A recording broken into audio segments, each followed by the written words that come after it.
Hello there. Welcome to another episode of RestorationCast.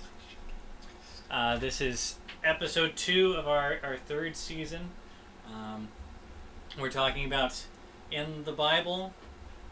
Exclamation point. Last week we talked about cultural... Context. Cultural context, thank you. It's a good thing you got me. Yeah. I could never have remembered that word. No. If you weren't here. Last week we talked about cultural context and how that plays into all kinds of different Bible stories. And so for the rest of the semester we're going to look at several Bible stories and apply all of our cultural context rules to these Bible stories. And I might add that when you get the context of the culture, it's a little weird. Yeah. Some of them it actually becomes less weird, but a lot of them it becomes weirder. Mm-hmm. Speaking of weird, just before we came in here, my oldest son, his name is Bryson, fixed us some of the best steaks I've had in my life.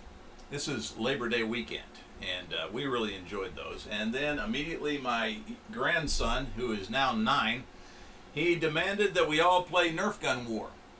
I began running through the house, shooting at my wife and sons and grandson randomly. And I got to be honest with you, a great steak immediately followed by a Nerf gun war, it's not a great combination. I may burp publicly. I sure hope not. I'm still picking a steak. I am too. I got my man over here. Well, I think this is a good series, but what I would like to suggest to you is it really in the Bible? See how I did that? I did. All right, go for it. How you did that. So right yeah. There. Huh? It's right there. Right there, yeah. Go ahead. Mine are up front. Don't mind me. I'm okay. So before we get started, You're not gonna explain Abraham Lincoln? We got Abraham Lincoln on the screen. We're gonna do him later. We're talking about Abraham, and I thought Abraham Lincoln Old honest Abe. was applicable. Yeah, You think? Abraham was a liar, that's true. So we're talking about not so honest Abe. and I don't think he just did it once. No, he didn't. So anyway, those are your questions. In the Bible? Oh, sorry. I'll try to insert that better in the future. These questions are not in the Bible. No. They're Bible related. Oh, I've seen this picture before. Yeah. Saying that your wife is your sister, Abraham and Isaac, being honest. I love that. So true. That is so true. I mean, Abraham goes down as like this, and he is. He's like this major iconic figure. I mean, maybe second only to Abraham as far as, non-divinity. Obviously Jesus would be number one. Mm-hmm. But second, Abraham's second only to Adam. Adam. Adam's pretty big. He starts it off. You know what I'm saying? But Abraham is like, all of Judaism goes back to Abraham. Mm-hmm. And if you think about it, even the Christian faith is rooted in Abraham. Yeah. And Abraham's a liar. Yeah. What? He is. In the Bible? I did that one better. Good job, Ted. Thank you, You're getting that timing down. Thank you. It's great. But yeah, so we're going to talk about Abraham and Isaac. And specifically, we're going to talk about them lying about their wives. Because it happens multiple times. And it's like the same lie. It is the same lie, which is really weird. It is weird. But you anyway. thought, you know how that turned out for Dad? I think I'll try it. Yeah. It's odd. It is. So anyway, the story we're looking at, it happens in Genesis 12, and then again in Genesis 20, and then again in Genesis 26. 12, 20, and 26. That sounds like 3 times. Yeah. Well, Abraham does it twice. Oh, that's right. Our iconic, wonderful Abraham lies twice. And it's not like God didn't make sure it got included. I mean, he could have edited that part out, Mm-hmm. But it's still in there. Yes. Yeah. All right, what was the first one? Chapter 12. Chapter 12. So, in summary, because it's... Summary? We just got started. It would be pretty long if we actually read the whole story of each of these. Yeah. But in summary, what happens is, in Genesis 12, okay, Abraham and Sarah, or Abram and Sarai, as they are called at this point, are on their way to Egypt because there's a famine in the land. Since what do you do when there's a famine?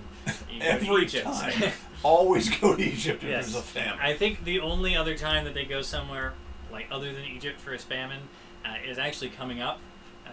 The next time Abraham lies, he goes somewhere else for a famine. Oh, really? But, I didn't know that. Yeah, so Abraham and Sarah are going to Egypt for this famine. It kind of makes it sound like it's a party. Boy. They're hosting a famine in Egypt, guys. Oh, let's go to Egypt. So anyway, they go to Egypt. And on the way, they're about to enter Egypt, and Abraham looks at Sarah, and he's like, you are very attractive.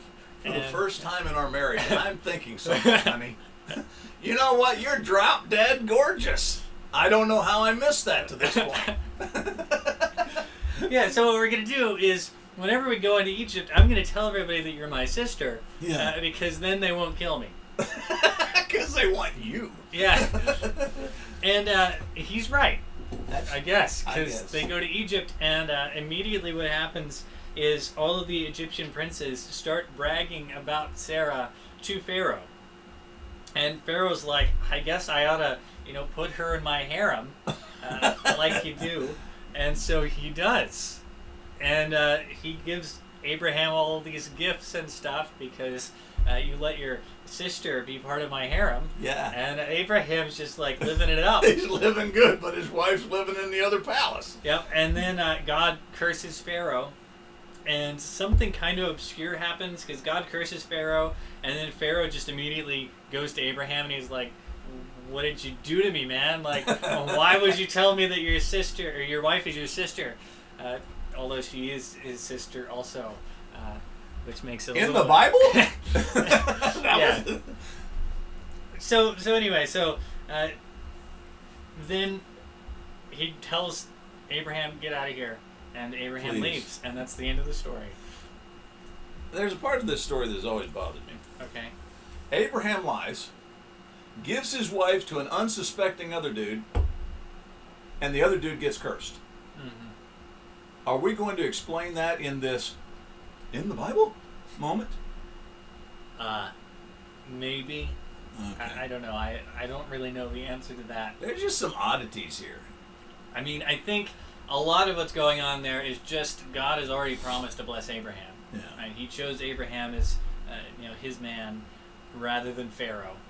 And so God kind of just says, I'm backing that up. Yeah. And so I'm going to bless Abraham regardless of what he does. And this is pretty early on. Yeah. Abraham, later, whenever we So realize it's okay again... to do it early. No, but God has just called Abraham. They haven't developed the relationship that they will develop, and so it kind of makes sense that early on Abraham, honestly, is kind of he's just come out of idolatry and all this stuff is going on. It makes sense that Abraham would be a little less faithful at this point. Which, of course, begs the question: what about the second time? We'll get to that, huh? Yes. Yes. We will get to the second one. Well, is it back to your theme from last week, though? Contextually speaking, as far as culture is concerned, are we? It seems like that allows us on occasion to kind of read between the lines. Mm-hmm. Not that we know for certain, but it almost seems obvious that Pharaoh must have been in on this a little more than maybe is let on in the scriptures, as far as we read on the surface. I'm not saying he wasn't fooled into the situation, but I think that God doesn't just randomly decide I'm going to curse a guy because he made a mistake. I just feel like maybe that it's worthy of us to read a little more into this. I don't know. Yeah, I mean, moving on to the second story. Okay, sorry about that, son. No, I mean that the second story hits on what you're talking about. Oh well. Because what happens in the second story, it's largely the same. There's not the scene before they enter the land where where Abraham and Sarah have this conversation, and they decide this is what we're going to do. So it kind of seems like maybe this one isn't as premeditated. Like maybe they come in and they try to take Sarah, and Abraham's just like, I guess we're going with the the plan we came up with in Egypt, because I don't want to get killed right now. Right. And then what happens is Abimelech, who's the second king, he takes Sarah into his harem unwittingly, and his household gets cursed. And then he has this conversation with God. And in the conversation with God, he basically says, why are you cursing me? Because I haven't done anything. Yeah, I haven't even touched this lady, and I didn't know. So why are you cursing me? Yeah. And God doesn't really give a lot of explanation there, but he basically says, give Abraham's wife back and have him pray over you, and I'll take the curse away. Yeah. Right? And so there's kind of this interesting thing where God does curse him, but God also says, I didn't allow you to go as far as you would have otherwise. Right? And basically indicating the reason you didn't touch her is because I didn't let you. Yeah. All right? And so you didn't do anything because I knew you didn't know. Which, what does that say about Pharaoh? That's a good point. It never says Pharaoh doesn't touch Sarah. And so maybe he did know, and he goes ahead with this whole thing, and that's why he gets cursed. Maybe Pharaoh and God actually do have a conversation like this, and it's just not recorded because it doesnit doesn't say. Right. Pharaoh just automatically, he gets cursed and he's immediately like, oh, it's Abraham. And it makes no sense. So obviously there's something else going on here that we're not reading. Are we on to the second line now, or are we still going to go back to number one? If you have something more to say about number one, we can go Well, back. I really know I had something to say about number two. That's fine. Well, line number two, as you just explained to us, I think there's an underlying application too, in that it's okay to explain yourself to God. Not that he necessarily needs your explanation, but I think that in explaining yourself to God, he begins to see that you are providing the proper motives. And with Abimelech, you've got the idea of, okay, I get it. I deserve to be cursed because I got another man's wife, but hold on for a second. Can I just tell you that I didn't know? And, you see that a lot with Moses and the children of Israel, where he actually goes into an explanation of, God said, I'm going to wipe them all out and start anew with you. And Moses said, God, let's think this through. Not that God needed his advice, not that God didn't know the other option, but I think it said something about Moses. That Moses was in such a tight relationship with the Creator that he could actually, not in a belligerent way, but he could explain himself. And I appreciate that, because I've noticed in my own faith walk here recently that there have been times when I get it, God's always right, and we're going to stay with that, but at the same time, I want him to know that I know. That I'm going through the rationale here, and again, not that I can necessarily inform him of anything, but it's important for me to go through the steps. And I think for Abimelech, it was important for him to go through the steps of explaining himself, because there's evidence there of repentance, even when you didn't know that you made a mistake, that you want to do right. Yeah, and it is kind of one of those things that we talk bad about excuses a lot. Yes. And I think for good reason. Sure. Excuses aren't a good thing. But at the same time, an excuse is kind of an acknowledgement that what has transpired was wrong. Yeah. Right? And the problem with the excuse is you're taking the blame off of yourself, and you're saying, it's not my fault that this bad thing happened. It was on somebody else. Right. But there is this acknowledgement of, yes, this should not have happened. Yeah. Right? And so that is kind of what you see with Abimelech here, I think. Not that he's making an excuse, because he legitimately didn't know. And so it really isn't his fault. Right. But at the same time, that is kind of what you see, is Abimelech is acknowledging, oh yeah, now that you've explained the situation to me, that is wrong. It's a good thing I didn't know about it. Yeah. Yeah. And I think there's a subtlety in definitions between excuse and explanation. An excuse tends to imply that I'm trying to get myself off the hook. An explanation doesn't necessarily imply that, as much as it implying, I just want you to have the whole context as to why I made this mistake. I want to err on the side of explanation, not excuses. I tend to be I'm pretty good at giving excuses, and I'm working on that one. But I think that's my point, is I think that God's okay with us having a lengthy conversation with him. God, at the end of the day, I submit. You're right. But I just want you to know that I'm thinking this through. It's not just some random, you say I'm wrong, and so I just fold. No, I want you to know that I'm created in your image. I've got the rationale of God within me, and so I'm using that, Father, and I think that's important. Yeah. And I think there's a difference whenever you're explaining why you did something. I think that is explanation. Whenever you say, this is somebody else's fault, or this is why I couldn't do it the right way, or something along those lines, that's an excuse. But whenever you say, this was my reasoning behind why I did this thing, that's an explanation. And right. You can come out of that and say, that was a bad reason. Sure. And anybody can say that, it's fine. But at the same time, that's not really an excuse, because that's you saying, this is my rationale. Yeah. This is what was going through my mind, and this is why I did it. Now you can decide whether or not you want to punish me or whatever goes on with that. You can decide whether that's a good explanation or not. I posted something this week. Things come in my head, and I just put it up on social media because I believe it's from God, especially obviously after I've studied it out. But I posted this idea that when a person says, I'm sorry, but that's not really an apology. I'm sorry, but here's the reason this. That's really kind of an excuse of, I'm sorry, but I'm trying to get off the hook. Mm-hmm. And I think that's something we got to really be careful with God, because as the Creator, he not only does he not deserve to have that kind of attitude, but it doesn't fly with God. On the other hand, as a child who's immature in my spiritual walk, I get that.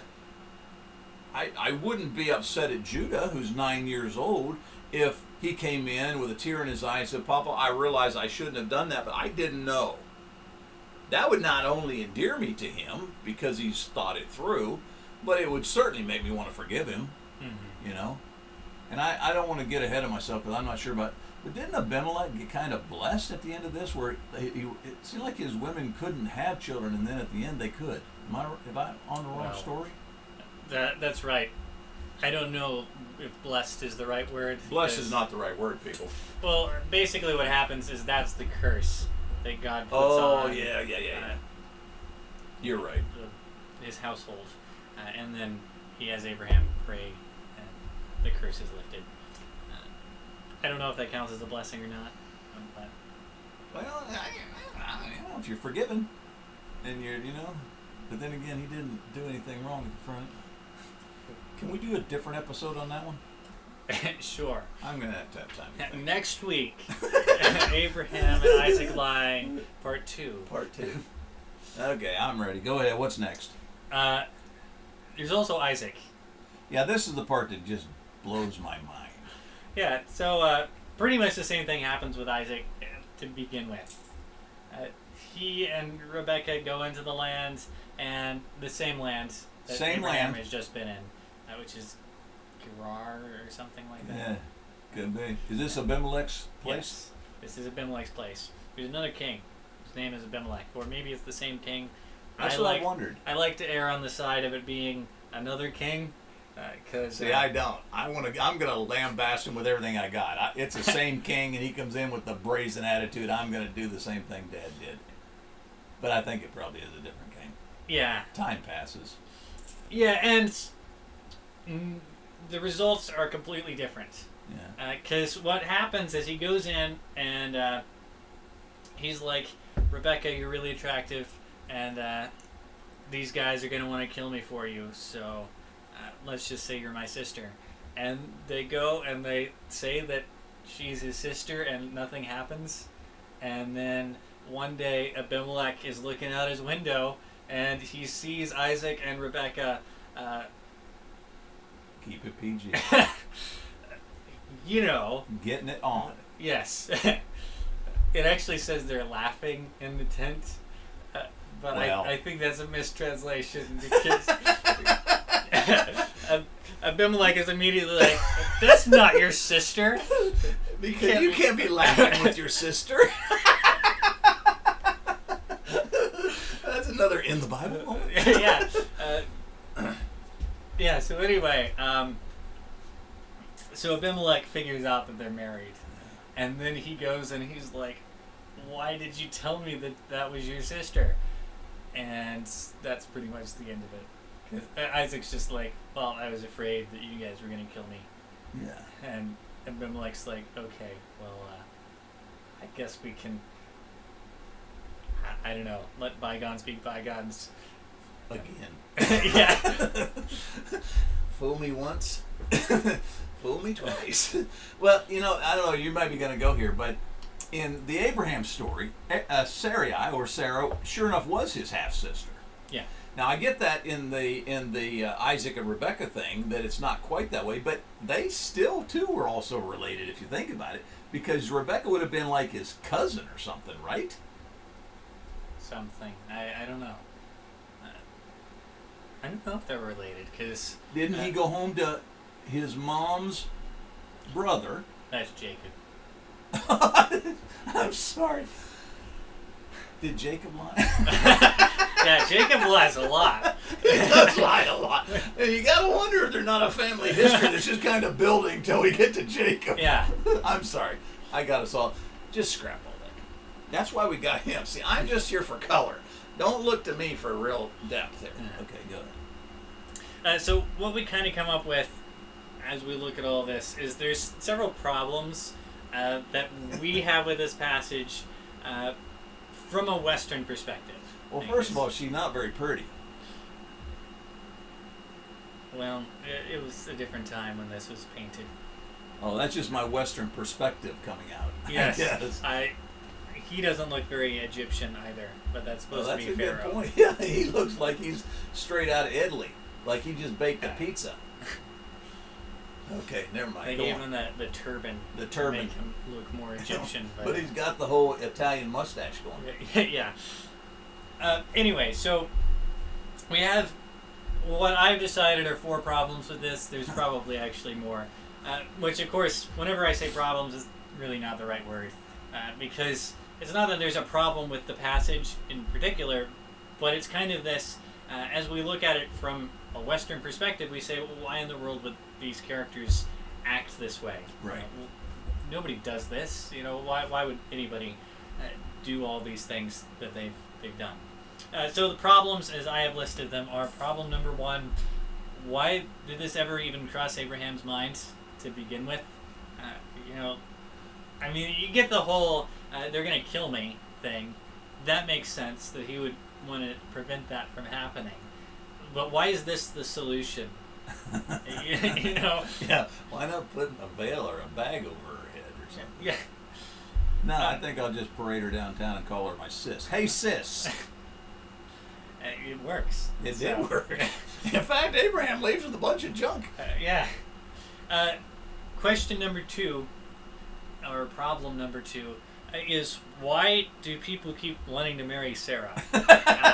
Because, Abraham says she's beautiful, and that's why, but at the same time, the first time she's something like 65, and she only gets older from there. Right? So, 65 is not that bad. I'm 60, almost 63, so be careful where you're going here.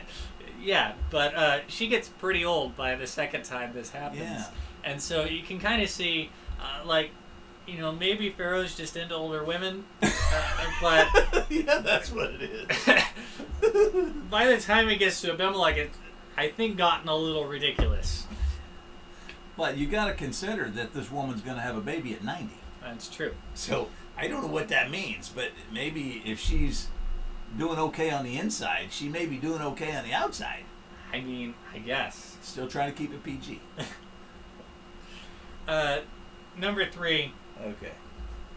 Why are there 2 kings named Abimelech? Yeah, we talked about that, but I think... Go ahead. Yeah, or potentially 1 king named Abimelech. Yeah. Both stories. I think you got to almost come to the conclusion that Abimelech was a pretty common name maybe back then. Yeah, it could be. Like Frank. Like, yeah. With us. But again, we're kind of getting to your culture thing here, you find the same thing later on in the New Testament. Joseph. Jesus was even a common name at the time. And so... Yeah. Hey, what are we going to call our next kid? Well, if it's a boy, we're calling him Abimelech. Yeah, and kind of what you see in the New Testament is you have all of these people that are named after famous people. Yeah, that's true. Right? Even Jesus is named after Joshua. That's a good right? point. And so you read the Old Testament, and there's all these people that are famous, they're doing important things, and then you go to the New Testament, and you've got a bunch of people that are named after them. True. And their names are different because it's like transliterated from Greek instead of Hebrew, but they're the same names. Yeah. And so you kind of get that idea, and that's what happens today too. Oh, sure. Right? I mean, I think, back in the day, how many people were there that were named George because George Washington? So the same thing continues to happen. But anyway, maybe that has something to do with Abimelech. Are we supposed to be talking about all these as we go through, or are you going to go back? I'm going to go back. And talk Just about keep all of my mouth shut then. All right. What's number 4? And then number 4 is, why does this keep happening? This repeatedly. And when we get to Jacob, it's like out of control. Yeah, and I don't know, it doesn't make really that much sense. What does Mom say there? Those. Is there a typo? Sounds like your mother. She would do the editing thing. Why are 2 of these kings named Abimelech? Those kings. I guess. Thanks, Mom. Yeah. Thanks. We were having such a good time. Then she pulls out the editor card. Yeah, anyway, so why does this happen multiple times? And part of the problem with this is whenever we talk about Mosaic authorship of the Pentateuch, right? Most scholars will agree the Pentateuch is written by Moses. But liberal scholars will say, no, it couldn't have been written by Moses because reasons. And they'll say it must have been written by a collection of priests during the post-exilic era who were looking back on history, and they're basically trying to add God into history, or their own history specifically. And so they go back and they rewrite their story, basically. Yeah. And one of the proofs that they'll use for that is this story. They'll say, if it was one author, shouldn't he have known that this story didn't happen multiple times? Because why would Abraham do this multiple times? And so their idea is there's multiple scribes that are writing out this story, and they each come to this story, and they have a different interpretation of it every time. And so they just pin down something a little bit different, but essentially the same every time, and it just happens to end up in Genesis 3 times, even though it's... Well, I mean, if you just want to discredit Scripture and inspiration, I suppose that's humanly reasonable. Yeah. Anyway, so that's kind of why problem 4 matters. Anyway, so problem number 1. Number 1, let's go with it. Why does Abraham ever even think of this? Where did it come from? Yeah. And I think kind of what you see is, again, this is a cultural thing, and kind of the idea that he has here is if somebody wants to marry Sarah, they would negotiate with her brother. Oh, yeah. And they thought would of that. say, yeah. I'll give you this many oxen or whatever they did back in the day. Right. And so they would try to arrange a marriage with him. If Dad's not around. If Dad's... Yeah, and even if he is. Oh, yeah. Yeah, we're going to look at a story where that actually happens. Okay. But essentially the idea is they're going to negotiate with me. Right. And they may even give me something, to be married to my wife. If I tell them that I'm her brother. If I tell them that I'm her husband, they're just going to kill me. Which seems pretty reasonable, right? I mean, it's kind of barbaric that they would, I don't know many people that say, oh man, your wife's really attractive, I guess I'm going to murder you. But we don't do arranged marriages anymore. No, we don't tend to kill the guy who's got the woman we want either. I never have. I've never been near a king. maybe things do that. You need to meet old Abimelech. Yeah. So anyway, but again, the idea is Abraham thinks they'll barter with me if I'm her brother. And you see this in Genesis chapter 24. This is when Abraham sends his servant to find a wife for Isaac. Right. And the servant goes off to Abraham's homeland, and he's looking for this wife for Isaac, and prays to God about if a woman comes and offers to water all of my camels. Is it camels? Well, I think it's camels. I just read this. I should know if it's camels or not. But anyway, and Rebecca does. And so he's like, okay, this is the one. And he proposes to her on behalf of Abraham, on behalf of Isaac, which is a little weird. Third-hand proposal. But then she goes and she tells her brother, Laban. Yeah. And then... That's a good point. Not Dad, Laban. Yes. That's a good point. So then verse 29, it says, Rebekah had a brother whose name was Laban, and Laban ran out toward the man to the spring. So Laban is the one that goes and talks to Abraham's servant, and he basically says, come back to my house and we'll discuss this more. Right. And Abraham's servant, he tells the whole story to this to Laban and Bethuel, who is Rebekah's father. And then what's interesting is verse 50. It says, then Laban and Bethuel answered and said, the thing has come from the Lord. We cannot speak to you bad or good. Behold, Rebekah is before you. Take her and go. Let her be the wife of your master's son, as the Lord has spoken. Hmm. So apparently Laban actually has some kind of input here as her brother to say, yeah, you can go ahead and take her and let her marry your master's son. So he gets to accept this marriage proposal on behalf of his sister. You can learn from your child all the time. That's amazing. Yeah, I'm assuming, given the cultural context, that Laban was probably the eldest son, and therefore in line to become head of the family. Mm-hmm. So that probably plays into this as well, somewhere along the way. Yeah, I mean, that seems reasonable to conclude.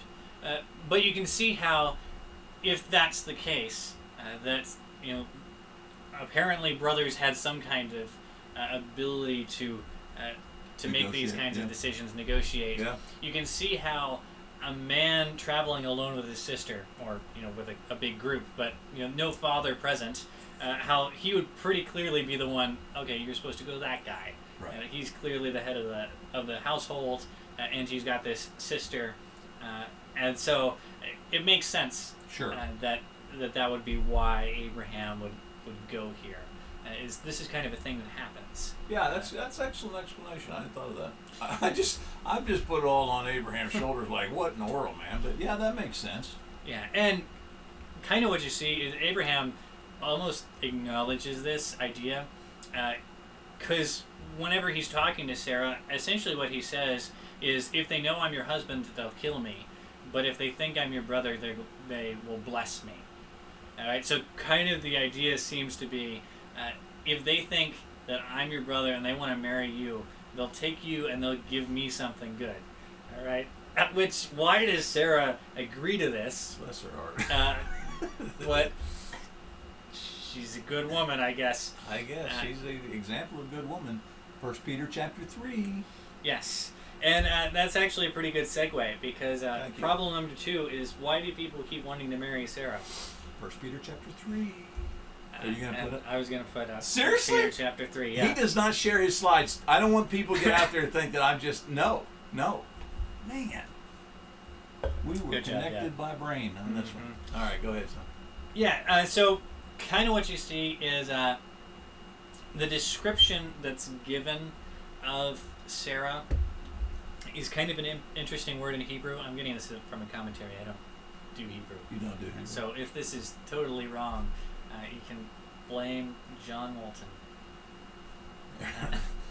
John, isn't he the head of the Walton family on top of the mountain? Not that John Walton. Not that John.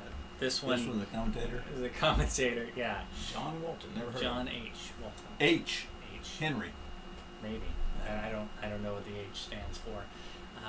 Anyway, but apparently the word that's actually being used here in Hebrew It can refer to a woman being beautiful.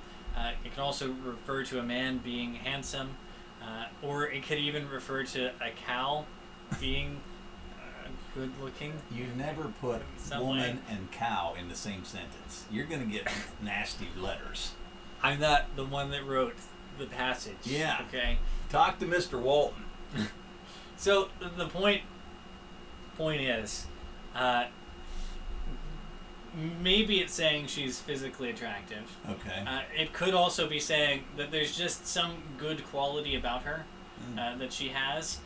That's, I mean, it is attractive, but does that mean, oh, she's a looker, or does it mean, she has this bearing about her that's, I don't know, regal, or she's very put together, or dignified, right? Something along those lines. Yeah. And what's point being, you don't really get from any other scriptures this idea that Sarah is definitely this really attractive person, physically. You get it from Abraham's mouth in this passage, but really what you get throughout Scripture, certainly in 1 Peter, is really this idea of Sarah's a really good wife, right? And so you could pretty well surmise that maybe these people meet Sarah and they get to know her, and they're like, oh man, she would make a really good queen. Wow. And so, let's, bring her into the royal family. Right. And I mean, that kind of seems like maybe what's going on in Egypt too, because the princes are actually going to Pharaoh and being like, hey, you gotta marry this lady. Yeah. And is that because, like, they're all like, man, she's really attractive?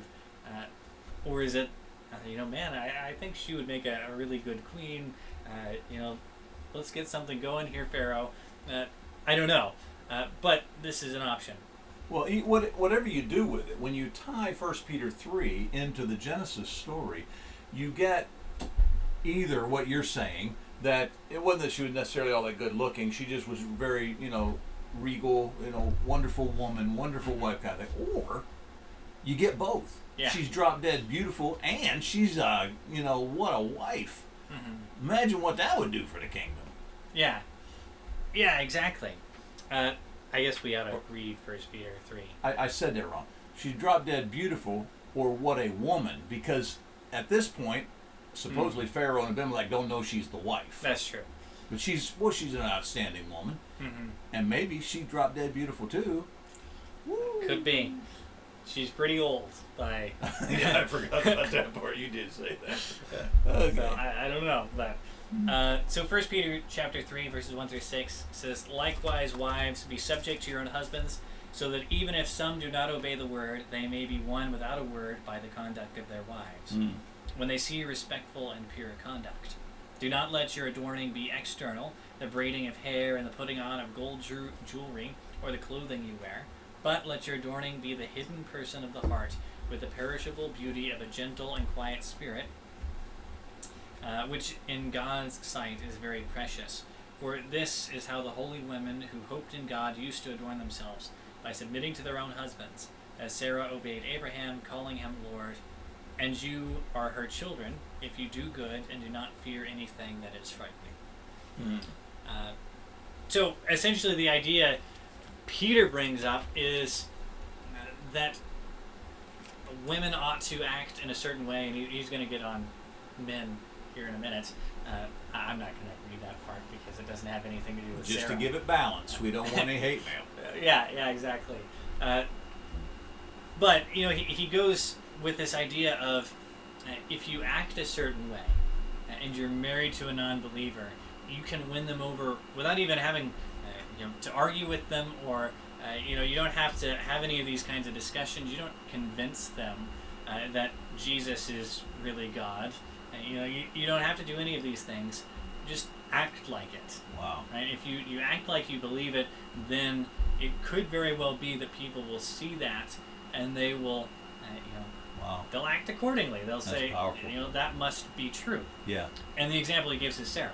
Right? He says, Sarah is the perfect example of this idea of how to act in a certain way. Don't adorn yourselves on the outside and make yourselves look beautiful physically, but rather look beautiful spiritually and have beautiful actions, a beautiful attitude, all of these different things, and then people will recognize that's true beauty. Yeah, and I think that really makes your point pretty clearly, that whether Sarah is beautiful or not, God doesn't mention that in 1 Peter 3. Mm-hmm. That's not his emphasis. In fact, it almost gives you the contrast that we don't want to go there.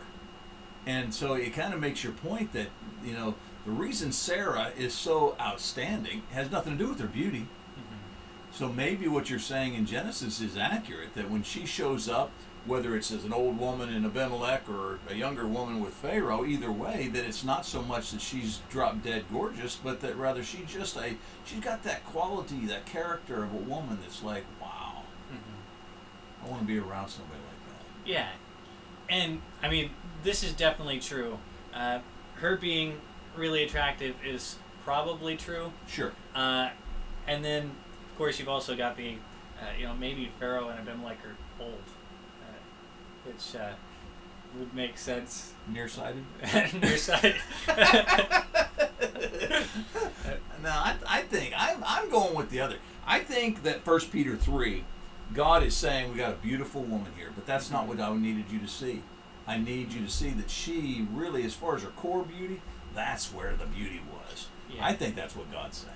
Yeah, and it seems like kind of what he's saying is Sarah might be beautiful, but she doesn't care that she's beautiful. Yes. Right? Yes. That's not what it's about for her. For her, it's about, acting beautiful. Right? And that's what really wins people over, it seems like. I've worked with a lot of young people in my life, and one of the things I used to say to some of the young ladies, and I've worked with some really pretty young women, and I used to say to them, it's pretty clear you walk into a room and every guy wants your attention. Everybody, I said, you can use that for the Lord. Now, obviously you don't want to abuse it, but at the same time, if you're going to be attractive and have that opportunity, don't just use it on the good-looking guys that are attracted to me. Make sure you draw that guy out of the corner who maybe not quite as attractive, but he needs the Lord as well, And there is nothing like an attractive woman to give a guy attention, to make that guy feel like maybe I do have, and then all of a sudden he gains character and confidence and wants more Bible study or whatever it may be. You know what I'm saying? I don't know why I told you that, but I just feel like that Sarah had that, I think. Maybe you're going to deal with this, but we really rip on Sarah a lot for laughing, but I don't even know that that's fair for us to do that. But for whatever reason, that seems to override passages like 1 Peter 3, and it shouldn't. She must have been very much the Proverbs 31 woman, the virtuous woman of her day.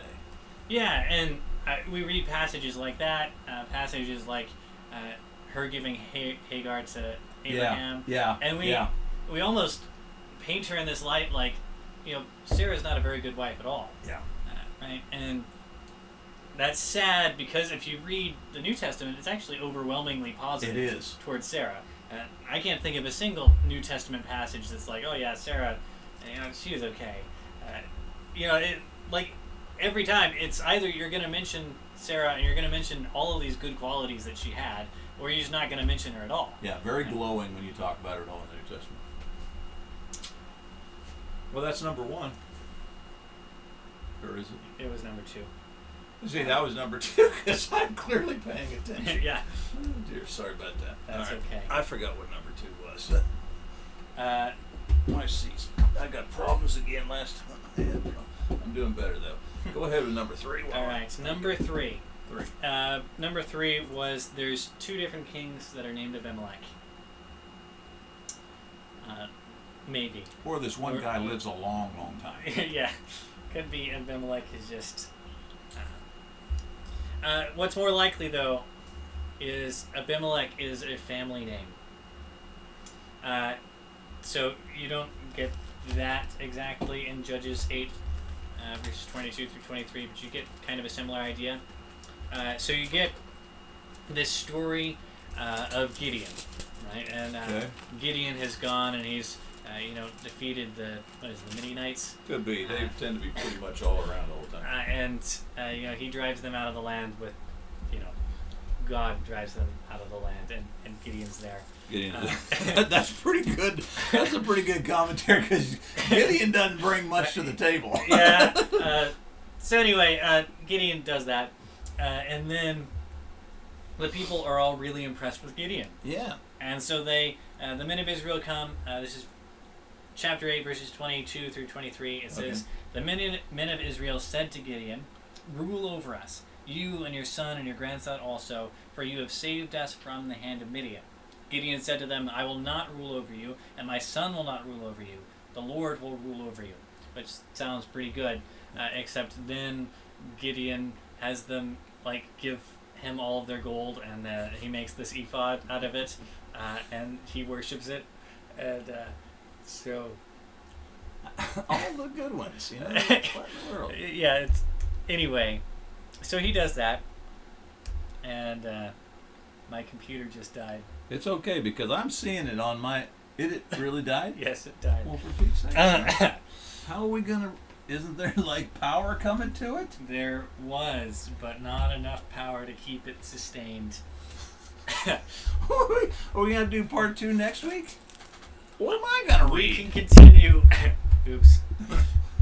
Sorry. What do you guys That was think? probably really loud for everybody else. Did you hear a little speaker thing? That really needs to go over here because it's more about him than me. Why don't you just use my Bible, son? Yeah, okay. So Gideon does that, right? He says the ephod thing. He does the ephod thing. He tells them he's not going to be king, and then he does that. And then you get something interesting. This is verse 29. No, verse 30.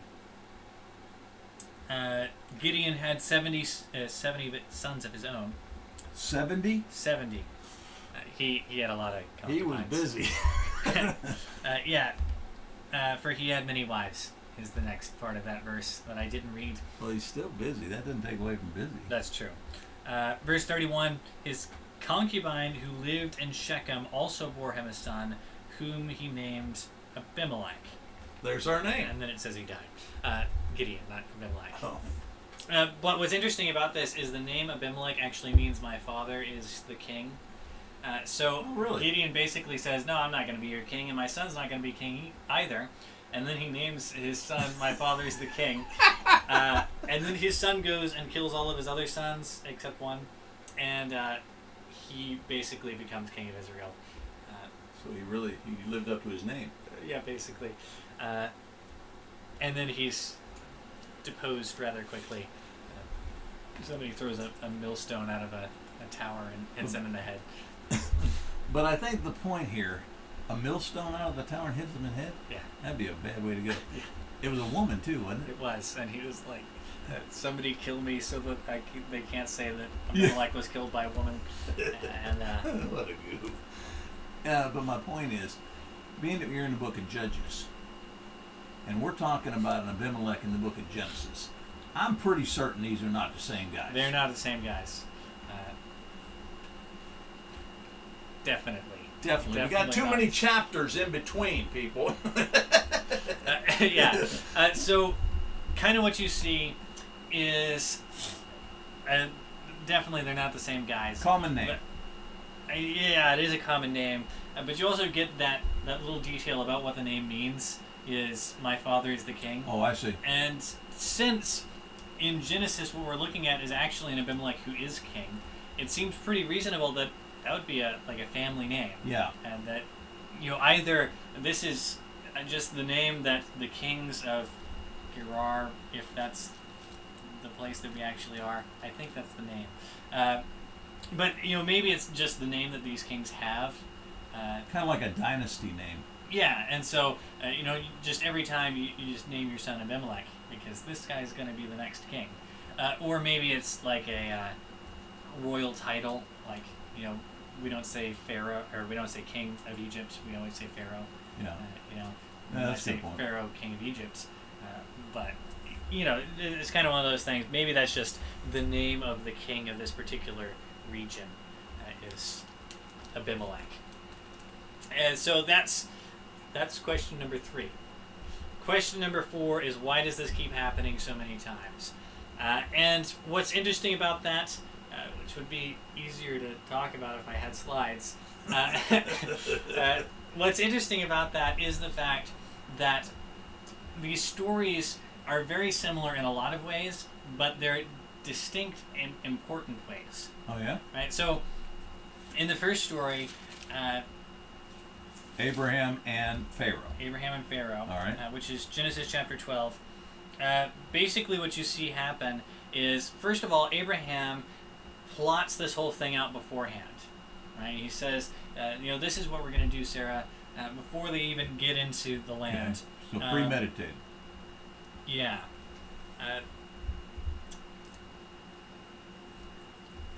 So Genesis chapter 12, verse 11, specifically, it says, as he was about to enter Egypt, he makes this plan. So it's premeditated, first of all. And then, second, you kind of have this idea that he is blessed by Pharaoh before anything happens, really. Like, Pharaoh comes and he has Sarah taken into his harem, and then he just starts sending Abraham all this stuff. And why was Abraham accepting all this stuff? It seems a little sketchy. Particularly since we know that he's lying up until this point. Yeah. And he continues the lie, and he just keeps taking the stuff.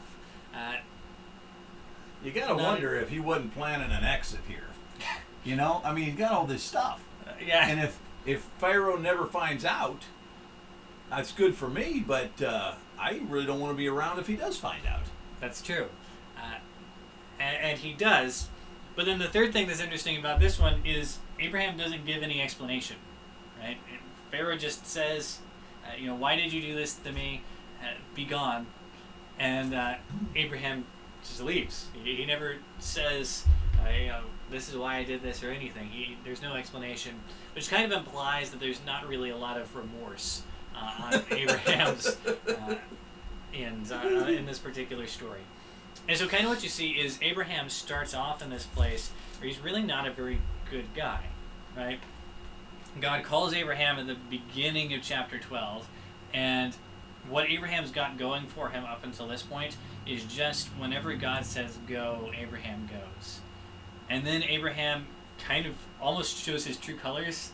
He goes and he lies about his wife. And so you kind of get this idea of Abraham is a very human individual. That the one thing he has going for him is that he has faith in God. So that's the first one. The second one, the interesting thing about it is all of those things that are true in the first story aren't true in the second story. And so you get this, Abraham doesn't act premeditated in all of it. With Abimelech, yeah. Okay. He goes to this land, and it's just immediately they take Sarah. And he goes in the land and he lies about Sarah, and then immediately they take her. Which kind of implies maybe they go to him and, they're about to rough him up or something, and he says, she's my sister. So they take her instead of killing him. You work down there in Egypt. Yeah. And so kind of what you get is almost Abraham doesn't want to lie about it this time, maybe. Yeah. Of course, that's all implication. It's right. Not what it actually says. But the implication kind of seems like maybe Abraham doesn't actually want to lie about it. He's gotten past that point, but he's put in between a rock and a hard place, and he feels like this is my only option. Right. And so he lies about it. And then at the end of the story, he actually does give an explanation.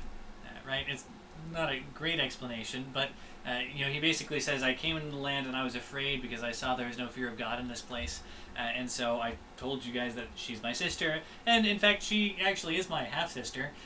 And so, I didn't actually lie about this, so it's okay, right?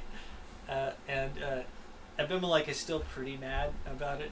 But you also have the idea that God talks to Abimelech.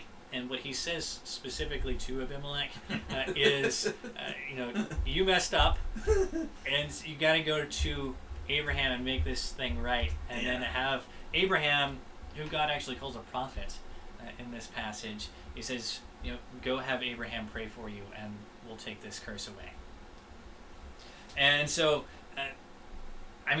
actually have kind of high remarks from God in this second passage. Whereas in the first one, God, he clearly acts on behalf of Abraham, but he's also silent. Yeah. Right? And maybe we're just not reading that between the lines. Maybe God actually does talk to Pharaoh, but it never says that. Right? Somehow Pharaoh figures it out, but it never says God talks to him, and it certainly never says God goes to him and says, Abraham is a prophet, and so you need to treat him well. Right. Right? And so you kind of get this contrast, which seems like what's going on is Abraham is actually having some character development here. That's what I was going to say. That at the beginning, Abraham is just a liar. Right? But he spends time with God, and he is changed because of that. And so while he does lie later on, it's almost this knee-jerk reaction of, for a moment I go back into my old character. Right. But I don't stay there. Yeah. Right? I continue on and continue to grow. But then you get Isaac. And what's interesting about Isaac is the plan just goes totally awry with Isaac, right? So Isaac, first of all, he's the only example where the king doesn't come in and take his wife, and he's the one that makes the king find out, right? Like in the other two passages, it's really God that steps in, and he's, God is the reason that the king finds out that, this is his wife, not his sister, because God goes in and he curses the king. Whereas in Isaac's story, Isaac and Rebecca are laughing. Yeah, they're laughing together in the tent, and Abimelech knows what that means. Are you okay? Yeah. Go ahead. They were just laughing. They're laughing, and in the tent. Abimelech, he knows. He knows. I can tell by that laughter. Don't laugh. That's right. Siblings don't laugh. And so, so then Isaac basically he outs himself. Yeah.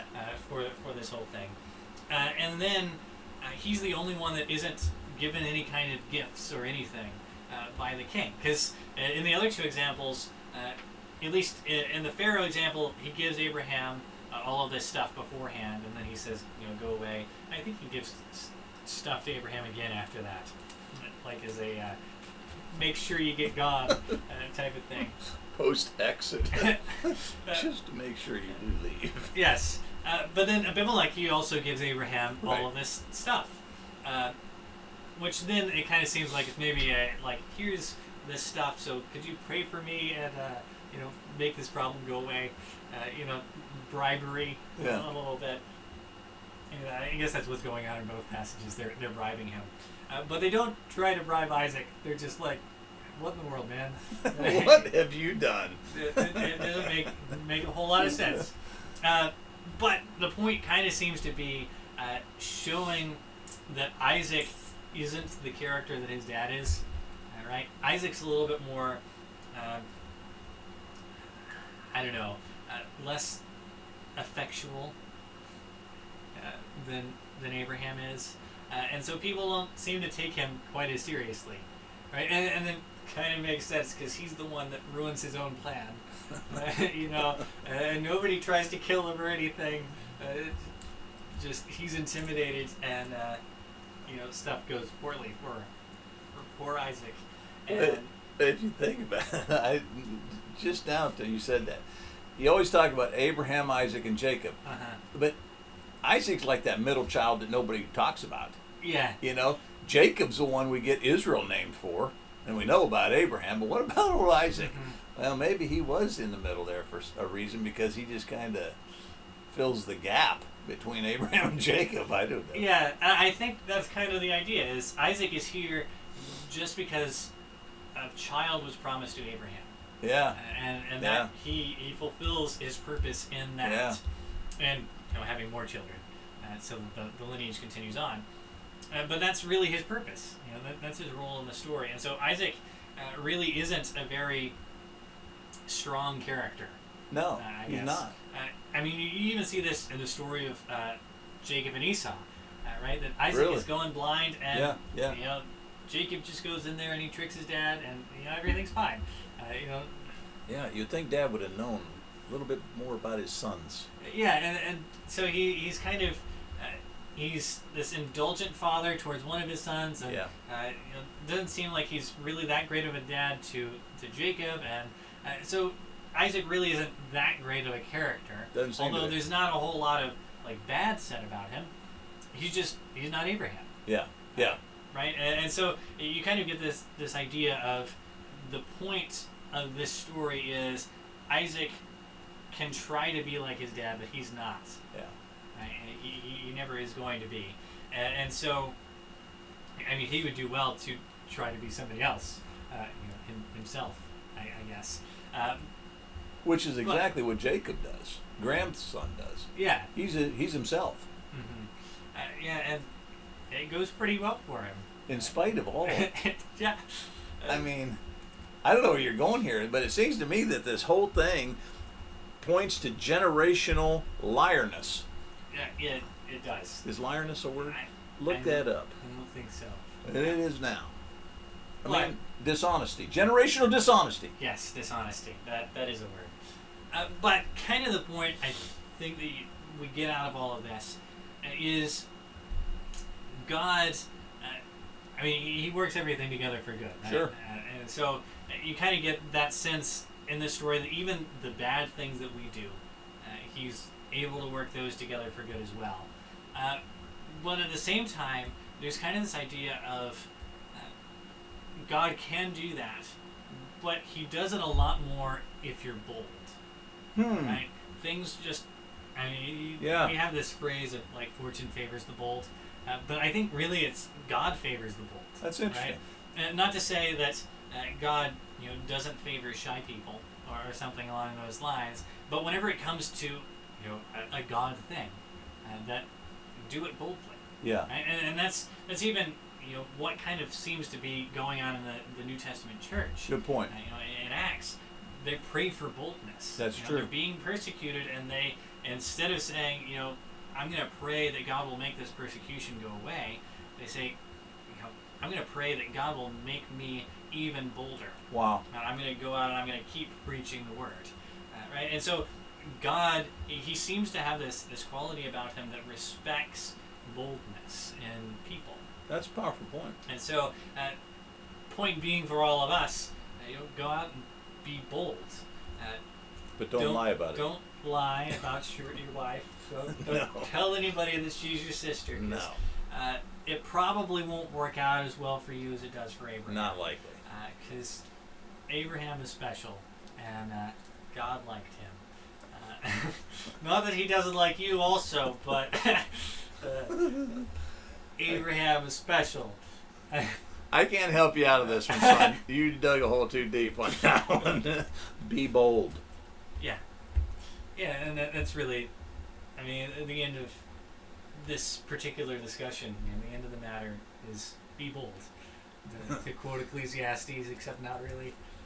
Except not really. Yeah. Well, I think that's some good stuff. Abraham was a liar. Abraham, yeah. In the Bible? He was. He was a liar, but I think you made some really good points there with, you know, especially that first one. I hadn't thought about that this is kind of at the beginning of his journey. He's developing his relationship. The second time with Abimelech, he's further into it, but it's almost survival instinct that he lies in order to, you know, do that. And then you get to the Isaac thing, and it's almost like I remember Dad did this, and maybe I can get by with it. Maybe I can get away with it. And he doesn't because he's not bold. Yeah. So if you're going to lie, be bold? No.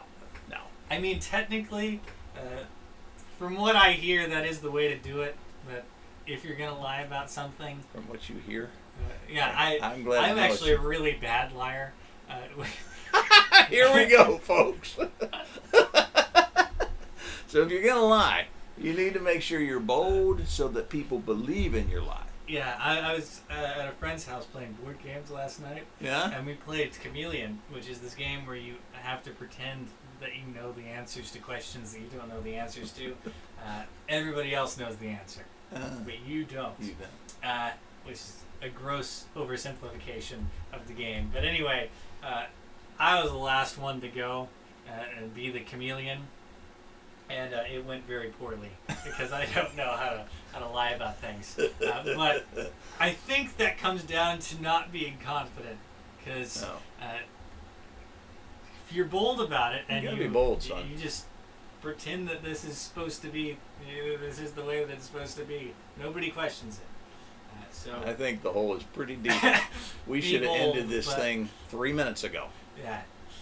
So don't lie. Don't lie. But that's what the application here is. Don't lie. Be like Abraham in other ways. In other ways. Not that ways. Sorry about your thing. That's okay. Usually I'd have questions up, but you saw those at the beginning, so...